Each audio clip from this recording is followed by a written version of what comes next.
continuing on, the first bicycle I got from a second-hand store, they did not do proper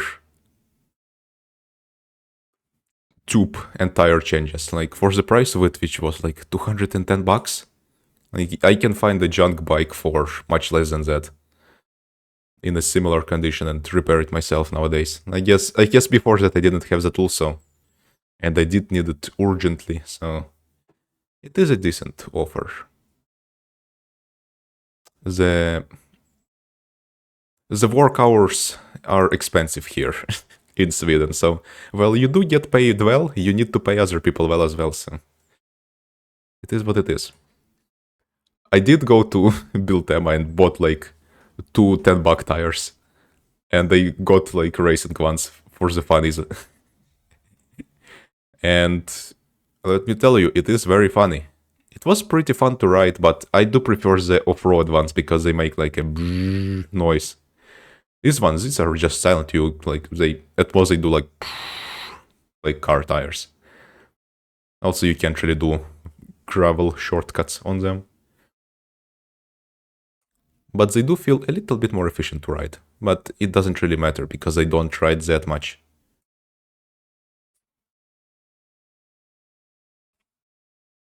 Anyway, should I cut this episode off here?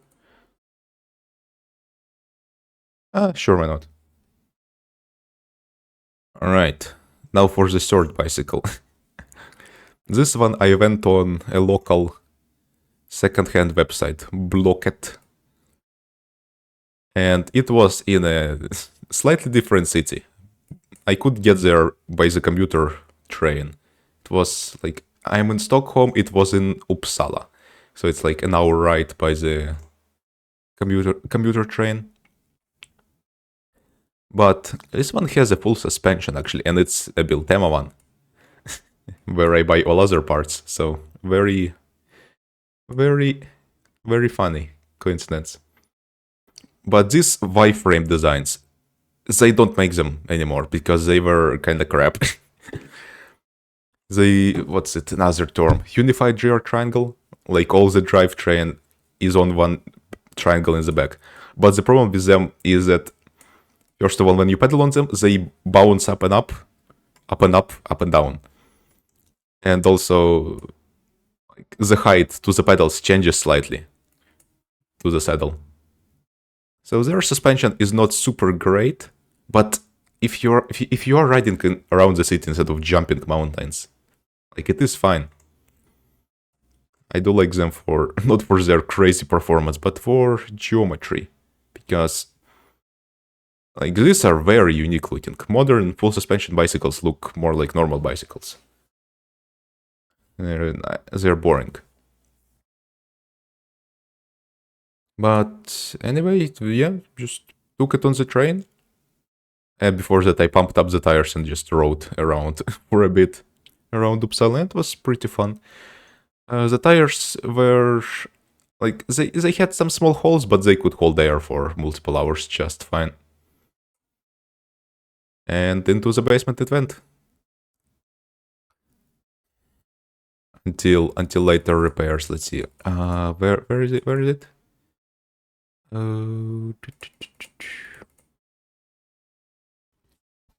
Then this one. This one was a really good deal. Oh, did I say how much this cost? I guess I forgot to say that. This one cost only like $50 or 500 kroner. Very good. But this one is the Skendik. $25. 250 kroner. It's like nothing. It did have a slightly stuck rear brake cable and a very rusty chain. But I did replace the cable later on. Another funny thing about it is that it has like, what is it, thermoplastic brakes and calipers. Like there's a metal rod inside of it for structural integrity, but the outer shell is like thermoplastic. It is very strange. And it has 18 speeds, so it's 6 by 3. Usually these bicycles are 3x7. This one is very weird. But it is very rare to find a bicycle that is also yellow. So we got a Y frame that is yellow. Like, if you are getting such levels of exotic here. Anyway, I then proceeded to make it somewhat functional, so I can ride it back to home. Like, look at how rusty it is. Sprayed it with lube, adjusted some shifters and the brakes a little. The amount of rust is crazy. Let's see. I needed to change this rear brake cable as well, because first of all it was stuck, and also it was like ripped like this. Crazy. Alright.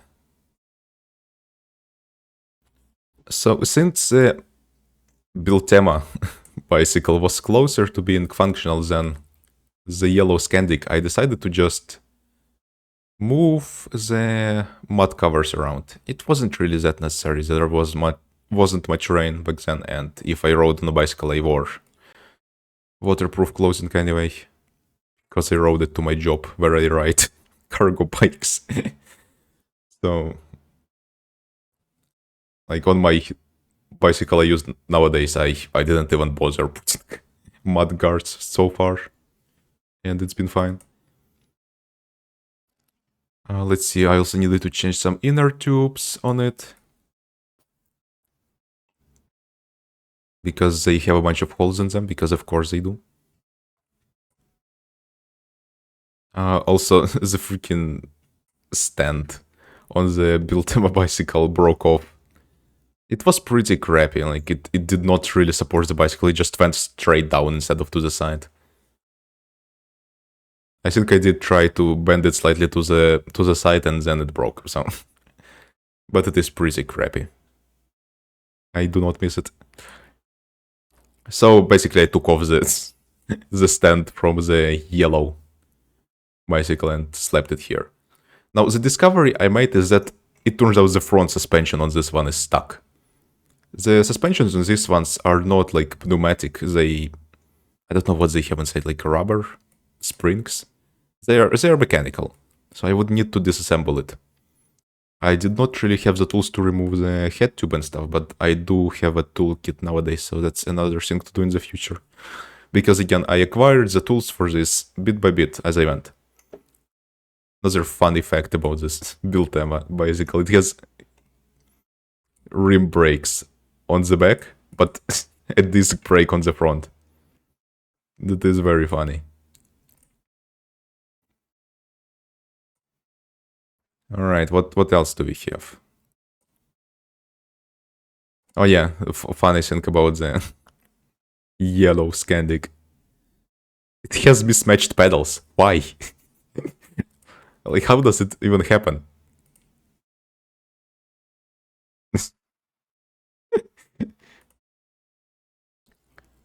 Anyway, there were some structural problems with it, like the shifter part of it is cracked, so you needed to zip tie it to the brake lever so you could actually grip it and shift instead of it just rotating separately of the handlebars. Alright, the cable. Everything was rusted. Okay, I think this was me trying to change the brake cable. I did not need to disassemble the brake like this. But I did want to disassemble it anyway, just to take a look. I did assemble it back just fine, but you can see it like it's thermoplastic. Again, the camera quality is very crap. Looped it all up. But yeah, the cable. Let's see. Oh, I pulled it out. Okay, so basically the cable was stuck inside the tube somewhere in the back portion here. And it's a very fun design because it's not an internal cable, it's on the surface and a part of the cable is not even in the tube. It's very fancy. I got another replacement cable from Biltema as well, because of course. And then I just used basic pliers with a small cutting thingy to cut it to the size. It surprisingly worked, but I do need to get a better tool for this job. We actually cut the lock on the Mercedes-Benz bicycle with the similar ones, so that one was really crap. Like, it really had the thickness of the lock cable was like something like this. Anyway, so let's see what's here. Oh yeah, it's me replacing this cable. New cable, new tubes. You can even see it here in the middle, shining a little bit more than other ones.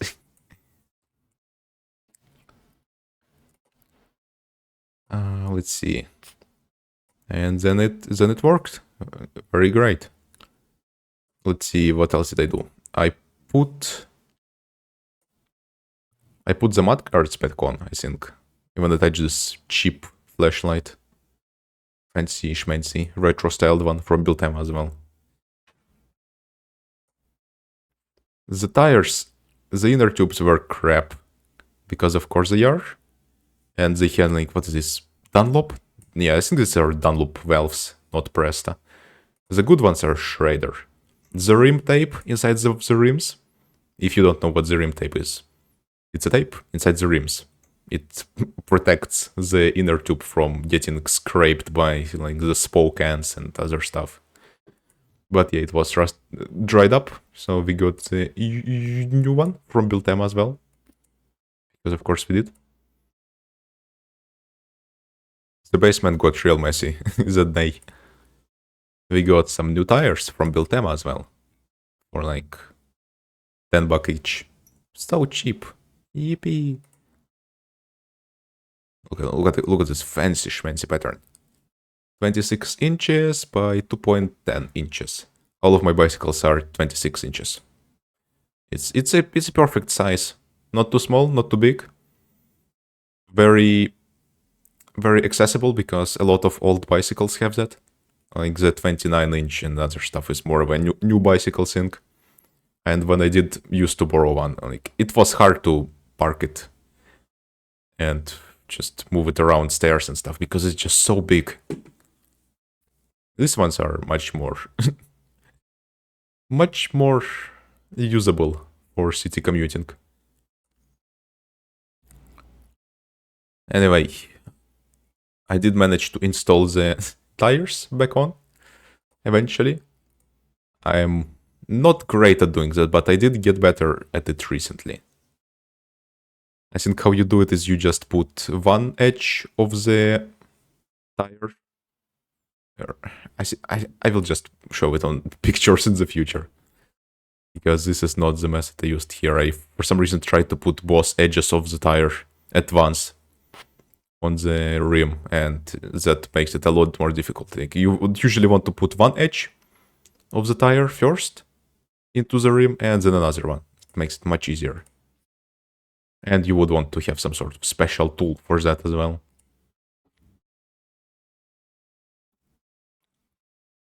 But I did change the tires, and look at how shiny they are.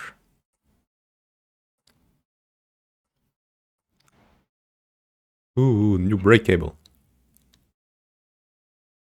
I did zip tie some of the mud guards because they were not properly aligned, so I just zip tied them for a bit.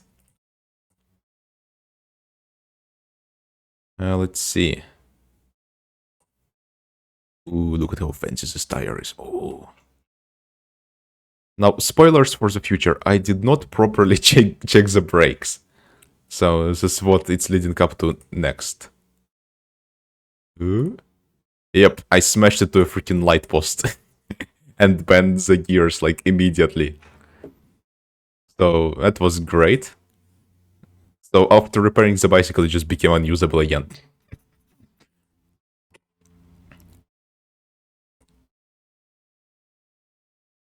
And then I needed to repair it again.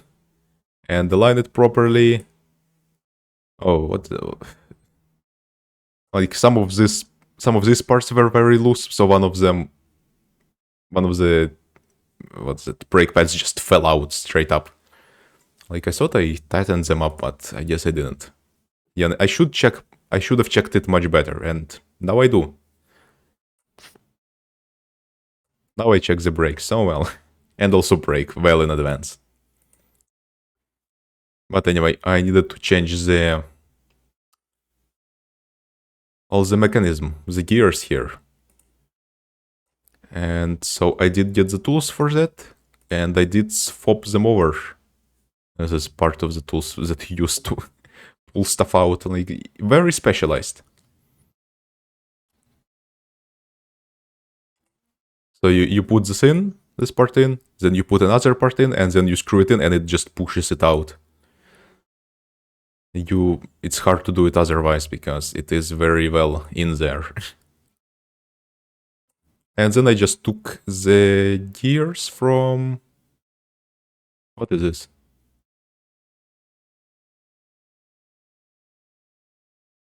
I'm not sure what this is. Probably something else. Random unrelated photo. Oh yeah, and after the crash I also broke off one of the spokes in the front wheel. But I did take the gears of the blue, the first one I got. The first bicycle I got. Because I was not using that one anymore, really. So, well, there we go. Spare parts. And it did work pretty well. Yeah, the shifter, I think I correct another shifter as well, so I needed to zip tie that one as well. Yeah, like there's just a part of it missing here. Oh yeah, and for the funnies, I got a very big saddle from Builtema just to try it out. To see how it feels, and kinda crap. A smaller saddle is much better, this one just... It's very inconvenient to sit on. It looks so funny. I did not replace the front wheel, so it had one spoke missing, it still has one missing.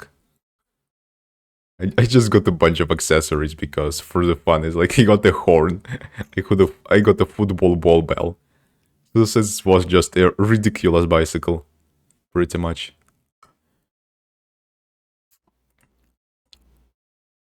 Then I went on like a 30-kilometer trip around the town, and it worked. So that was nice. Yeah, look at this. Some select spots from the trip. Wowee.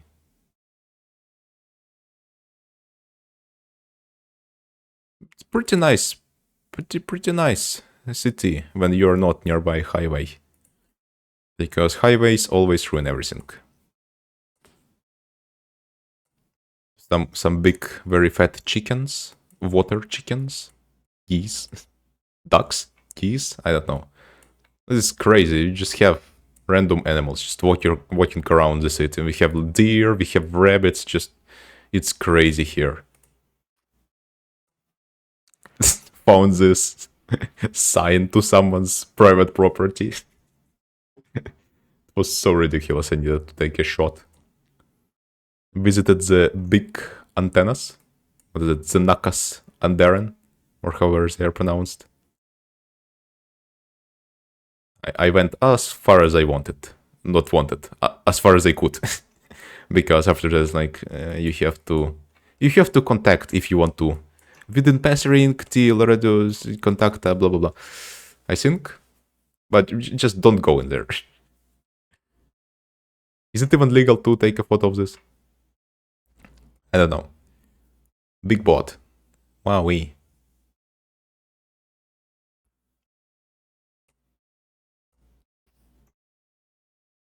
Big bot.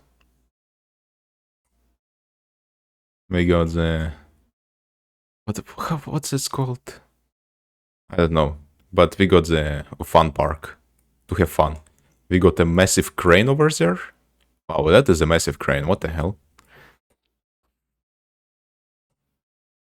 We got the central station. I slapped my backpack on the back of it. And tied it to there. So it was pretty fun. parked it, went to Central Station, looked at some trains. Very nice.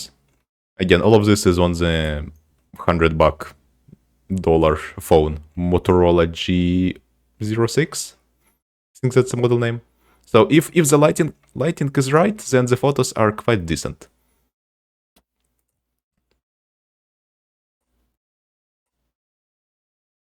Yeah, pretty nice. They had some construction there. Very nice vehicles. Like, look at this. They got rail wheels, they got normal wheels. The city itself, I don't really like being in the dense city because of the cars, not because of the city. The city is really nice, but the freaking cars, like there's just take a bus. A bunch of probably suburbanites just riding into the city. And it's like traffic lights everywhere. Oh my god. The bridge, the railway bridge to be precise, it's very nice. There's no car traffic here, only bicycles and trains. So it's very quiet up here. Random plane, random train. The bicycle, another train, train.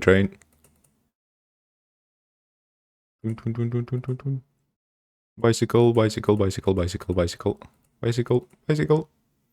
Oh, and here we get to the one I currently use. This one. Oh, this one is really nice. I got it. I went to a big second-hand store. And they had like hundreds of bicycles there. And a lot of them were not repaired. So I asked to go to the section of not repaired ones. And went there and then just picked this one out. Look at this. Y-frame, yellow, red, like vibrant colors and the Y-frame. Real schmancy. Exotic. Like most of the bicycles you would find are either like black or blue. But the yellow ones, oh, that is exotic.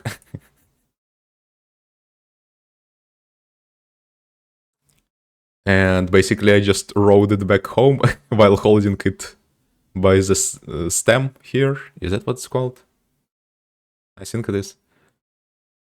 Probably the first time I did like bicycle carrying while riding another bicycle. It wasn't that difficult. The faster you go, the easier it gets because the other bicycle balances itself. You just have not to go too fast because it's hard to brake and maneuver. But this one, I think it was like 700 crowns, $70, but it's really nice. 3x7 drivetrain, like so fancy they even put the logo on here. Shimano Altus. Ooh. I mean, everything is Shimano nowadays, but still, must be fancy enough if they put the logo on the bicycle itself. Peak, I don't know the company, I tried to search it up. It's probably some random small one. Local one that stopped existing. Because all of these bicycles are, I don't know, like, again, they don't make them like this anymore, so they are probably from like 2000s, somewhere there. I think that's the period, maybe so. But yeah, 26 inches and fully working suspension as well. The front works, the back works. Great. The tires were real busted. But I did try something with the tires. Because they were like losing air really quickly in like 15 minutes. And the tires, the inner tubes were losing air. The tires were cracked as hell.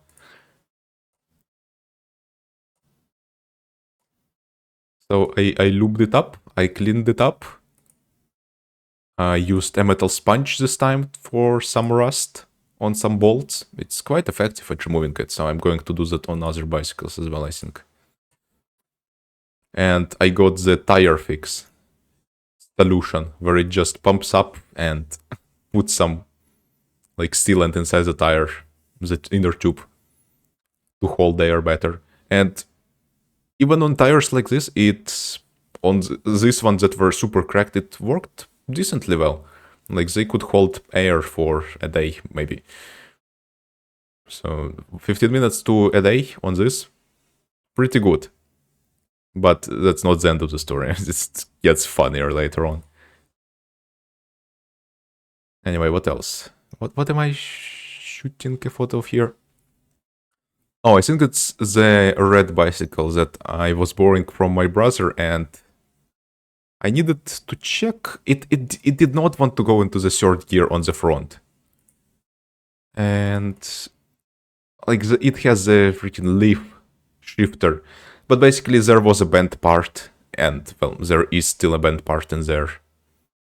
So it just can't catch on to get to the third gear. So I don't know. Why did they overcomplicate it? The grip shifters are perfect. These ones just take longer to shift to a correct gear and can break much easier. So it's like, what's even the point? But yeah, this one even has a freaking shifter cage here. So you don't bend your derailleur on the back accidentally. But let's see, are these cleaned photos? Yeah, I think these are cleaned photos. I did clean it all out, like with a wipe in between all the holes, because it was like there was just an accumulation of random gunk on the derailleur in the back. It's crazy. Did I have a photo of that? I guess I didn't. No, I kinda did. A little bit, but it was nasty.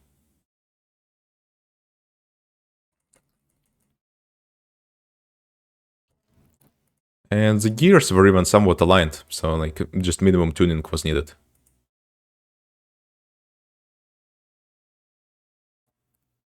And bam, we got it working. And then I went like 20 kilometers to build demo on it.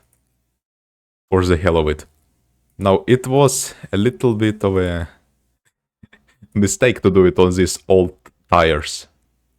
Oh, this is from the trip. Look at how nice this is.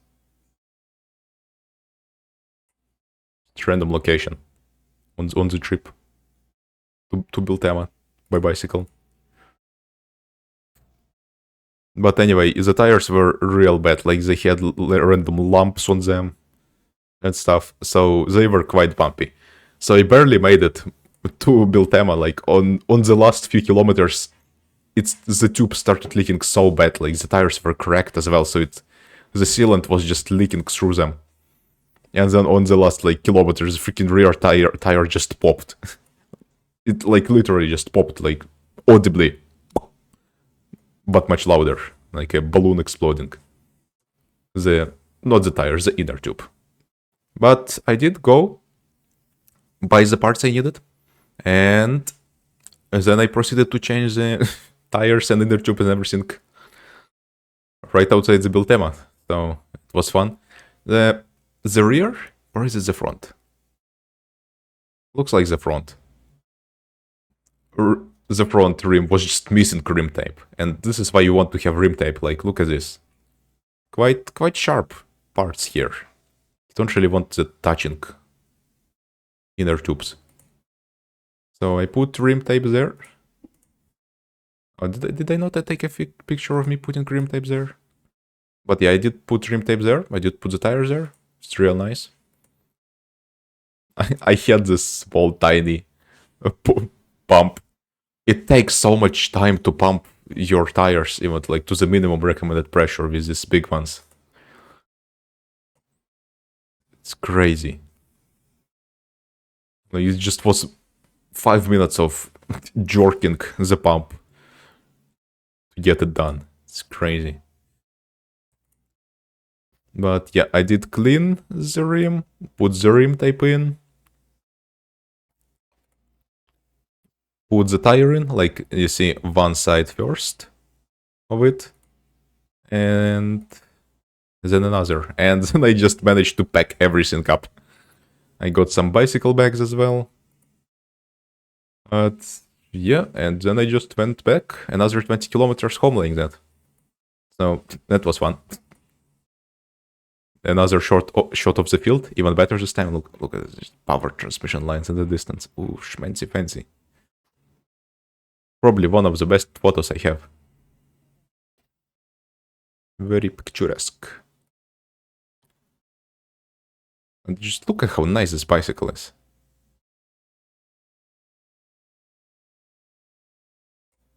I like the straight line here and like this bracing rods as well. It looks like some sort of industrial instrument.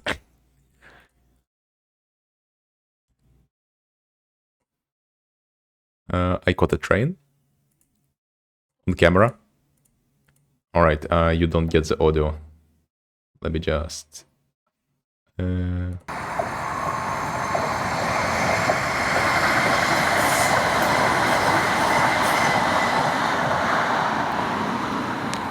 Very fun.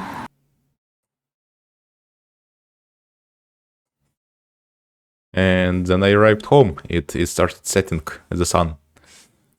So that was fun. And now I have this bicycle. I have a cargo rack on it, but I removed it recently. Because I didn't really have any cargo on it. And also I got a big, bright flashlight for it. Real nice. And I don't have any more photos. I have some on my phone, but I need to transfer them over. But what are the lessons we can learn from this? Get second-hand bicycles, always change their tires, and properly check the brakes. These are the lessons. Also, this bicycle is very nice because you have the... like... what are they? The horns on it. And if you flip the bicycle over, it can just stand on the horns and not on all the equipment you have on your handlebars. So that's very convenient for repairs. And I mean, they're convenient to hold as well. Like this. It's standing on the horns here.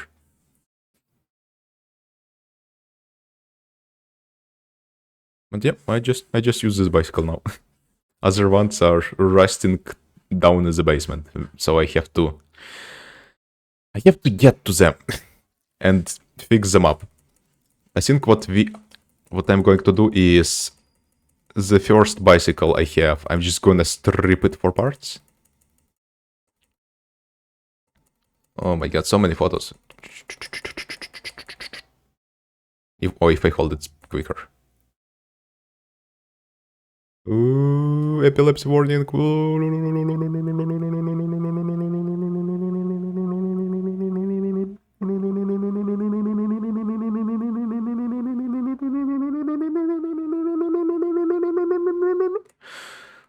Yeah, okay, I'm gonna strip this blue one for parts. Because it's a hardtail, it does not have rear suspension, I am not interested in it. So I'm gonna take the tire, the rim, I mean, the wheel from it, probably put it on the yellow one, the Scandic one, the yellow-blue one, because that one is missing a spoke, so I don't want to drive on that. But it has a bunch of spokes. It has like, what's it, 36? That's quite a lot. How many does this? It also has 36, I think. Okay, yeah. But I can change that over. Since this Biltema one has a stuck front fork, I will either repair the front fork on that one, or I will try to move the fork over from this one as well. Let's see, I can just change, I can take the whole shifting mechanism for the rear and the front as well. From this hardtail one, Striker, and put it over on this Scandic. Because the shifting here, like, first of all, you have 6 gears, and the shifters are busted. So I don't really need more gears, but it could be fun to see if I could change the mount. To be fair, I could just move the whole wheel over. That could be easier than trying to move the cogs over. But I think in any case it shouldn't be that big of a deal.